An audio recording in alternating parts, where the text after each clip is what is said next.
ब्रह्ममुरारिसुरार्चितलिङ्गम्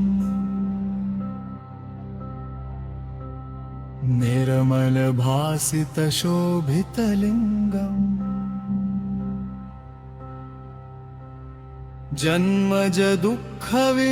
जन्मजदुःखविनाशकलिङ्गम् तत्प्रणमामि सदा शिवलिङ्गम्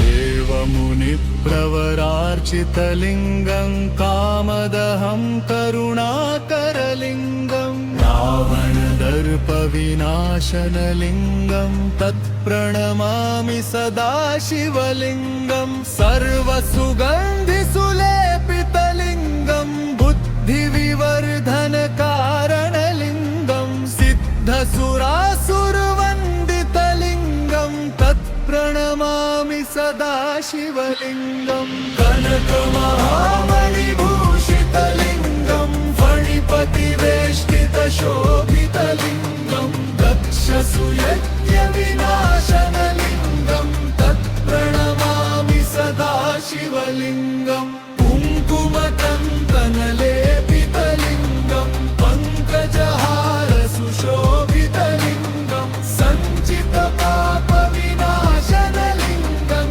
तत्प्रणमामि सदा शिवलिङ्गं देवगणार्चितसेवितलिङ्गं भावैर्भक्तिभिरेव च लिङ्गं दिनकरकोटिप्रभाकरलिङ्गं तत्प्रणमामि सदा शिवलिङ्गम् अष्टदलोपरिवेष्टितलिङ्गं सर्वसमुद्भवकारणलिङ्गम् अष्टदरिद्रविनाशितलिङ्गं तत्प्रणमामि सदा शिवलिङ्गम् सुरगुरुपूजितलिङ्गं सुरवनपुष्पसदार्चितलिङ्गं परात्परं परमात्मकलिङ्गं तत्प्रणमामि सदा शिवलिङ्गम्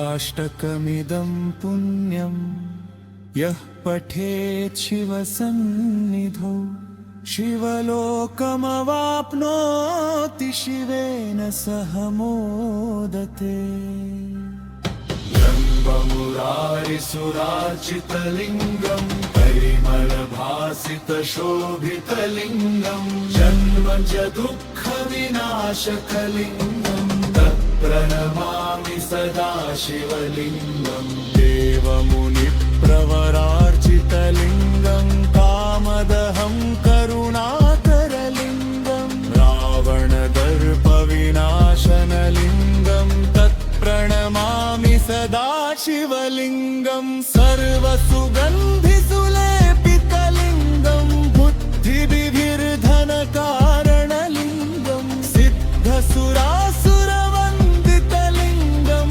तत्प्रणमामि सदा शिवलिङ्गं कनकमहामणिभूषितलिङ्गं फणिपतिवेष्टितशोभितलिङ्गं दक्षसूयज्ञविनाशनलिङ्गं तत्प्रणमामि सदा शिवलिङ्गं कुङ्कुमचन्दनलेपितलिङ्गं पङ्कजहारसुशोभितलिङ्गं सञ्चितपापविनाशनलिङ्गं तत्प्रणमामि सदा शिवलिङ्गं देवगणार्चितसेवितलिङ्गं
सुखमिदम् पुण्यं यः पठेत् शिवसन्निधौ शिवलोकमवाप्नोति शिवेन सह मोदते। ब्रह्ममुरारिसुरार्चितलिङ्गं निर्मलभासितशोभितलिङ्गं जन्मजदुःखविनाशकलिङ्गं तत्प्रणमामि सदा शिवलिङ्गं। देवमुनिप्रवरार्चितलिङ्गं कामदहं करुणाकरलिङ्गं रावणदर्पविनाशनलिङ्गं तत्प्रणमामि सदा शिवलिङ्गं। सर्वसुगन्धिसुलेपितलिङ्गं बुद्धिविवर्धनकारणलिङ्गं सिद्धसुरासुरवन्दितलिङ्गं तत्प्रणमामि सदा शिवलिङ्गं। कनकमहामणिभूषितलिङ्गं फणिपतिवेष्टितशोभितलिङ्गं दक्षसूयज्ञविनाशनलिङ्गं तत्प्रणमामि सदा शिवलिङ्गं। कुङ्कुमचन्दनवेपितलिङ्गं पङ्कजहारसुशोभितलिङ्गं